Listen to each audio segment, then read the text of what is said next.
पुराने समय की बात है। एक अहंकारी असुर ने कठोर तपस्या कर महादेव को प्रसन्न कर लिया।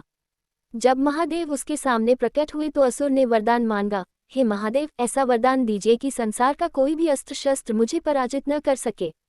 महादेव ने मुस्कुराते हुए कहा, तथास्तु। वरदान पाते ही असुर के भीतर अहंकार भर गया। उसने देवताओं, ऋषि मुनियों और निर्दोष जीवों पर अत्याचार करना शुरू कर दिया। उसकी शक्ति के आगे सभी असहाय हो गए। परेशान होकर देवता महादेव की शरण में पहुंचे। उन्होंने कहा, हे महादेव, वह असुर तो आपके वरदान का दुरुपयोग कर रहा है। हमें उसका अंत करने का कोई उपाय बताइए। महादेव ने शांत स्वर में उत्तर दिया, अहंकार का अंत तो निश्चित है।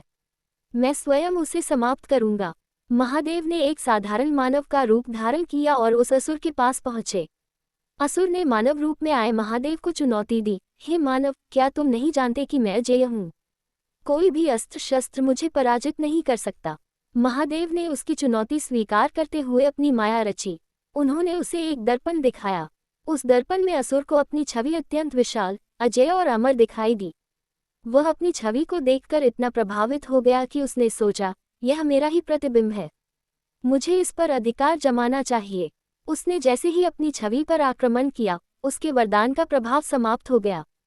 असुर कमजोर पड़ने लगा और समझ नहीं पाया कि क्या हो रहा है। तभी महादेव ने अपने असली स्वरूप में प्रकट होकर त्रिशूल उठाया और उसका अंत कर दिया। महादेव ने अंत में कहा, अहंकार और लोभ हमेशा विनाश की ओर ले जाते हैं।